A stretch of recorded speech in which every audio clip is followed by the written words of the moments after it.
عليكم ورحمة الله وبركاته. الحمد لله وحده والصلاة والسلام على من لا نبي بعد أما بعد فأعوذ بالله من الشيطان الرجيم. بسم الله الرحمن الرحيم. أحل الله البيع وحرم الربا وقال النبي صلى الله عليه وسلم من غشنا فليس منا.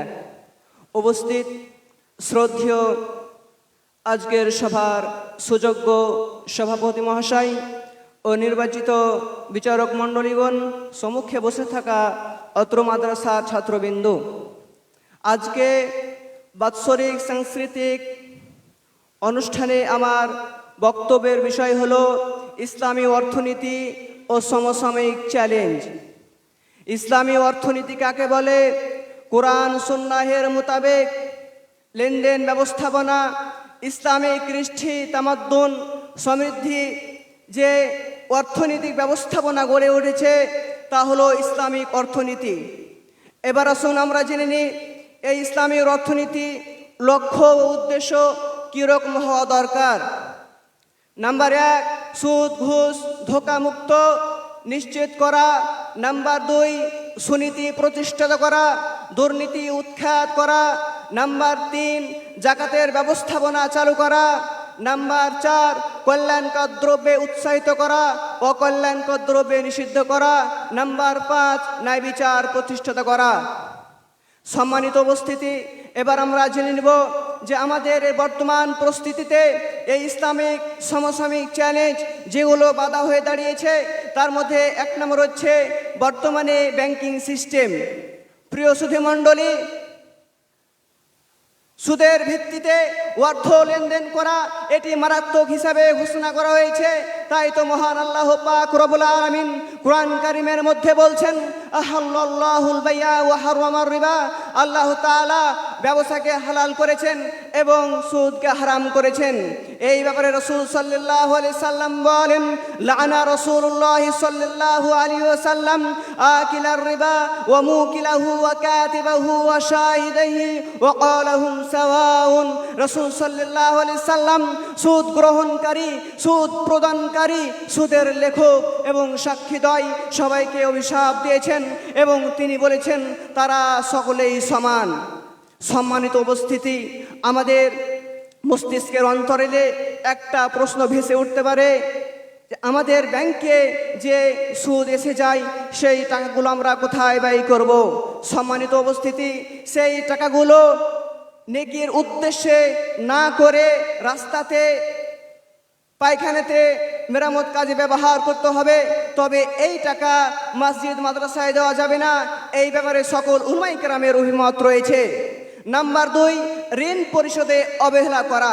সম্মানিত উপস্থিতি, বর্তমানে প্রস্তুতিতে দেখা যায় যে কেউ কাউকে ঋণ দিতে চায় না, কারণ যে ব্যক্তি ঋণ দেয় সেই ব্যক্তি সময় মতো টাকা ফিরে পায় না, তাকে নিয়ে অবহেলা করে।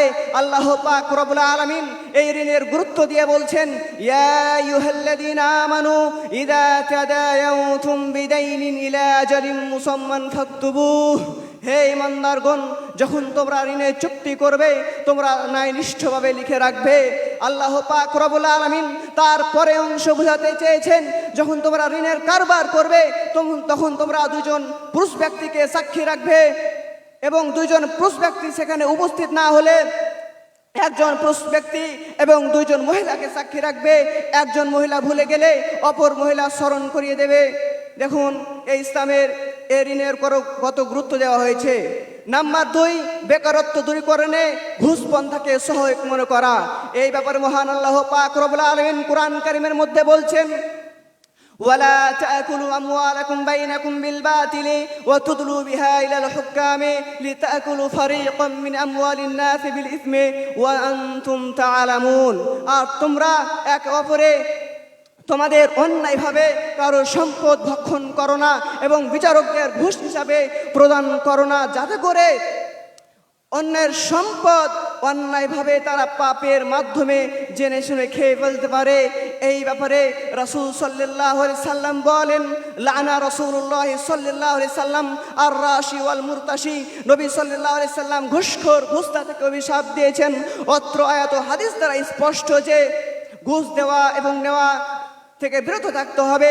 ঘুষ দেওয়া চাকরি নেওয়া মানে সমাজের দুর্নীতির প্রসার ঘটানো।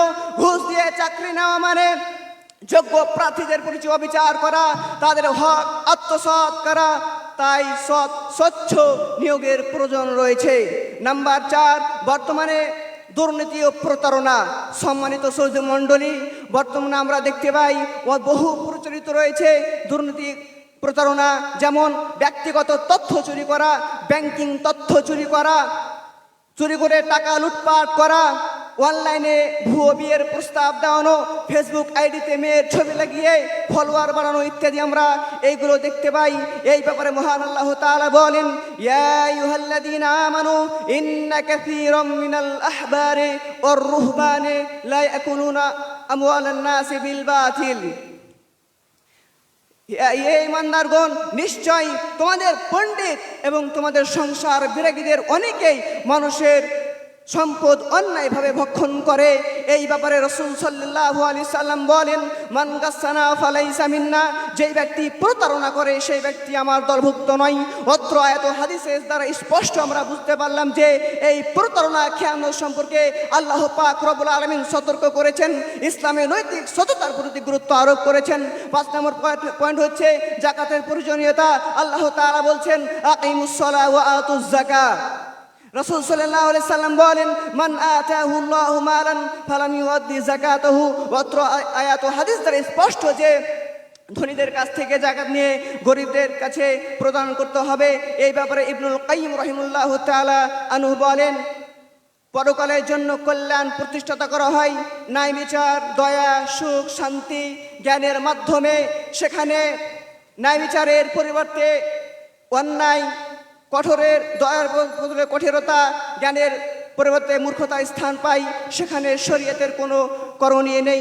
সম্মানিত সুধী মণ্ডলী, আজকে আমি আপনাদের সম্মুখে সংক্ষিপ্ত আলোচনায় বুঝাতে চেয়েছি যে আমাদের সম্মুখে অর্থনৈতিক সমসাময়িক চ্যালেঞ্জগুলো যেগুলো বাধা হয়ে দাঁড়িয়েছে সেগুলো আমাদেরকে রুখে দাঁড়াতে হবে। সর্বশেষ মহান আল্লাহ তাআলার কাছে দোয়া করি, হে আল্লাহ রাব্বুল আলামিন, আমরা এই বর্তমান পরিস্থিতির অর্থনীতিকে ইসলামী অর্থনীতিতে পরিণত করতে পারি। আমিন। ওয়া আখিরু দাওয়ানা আনিল হামদুলিল্লাহি রাব্বিল আলামিন। আসসালামু আলাইকুম ওয়া রাহমাতুল্লাহি ওয়া বারাকাতুহু। এবারের প্রতিযোগী মুনিরুল ইসলাম।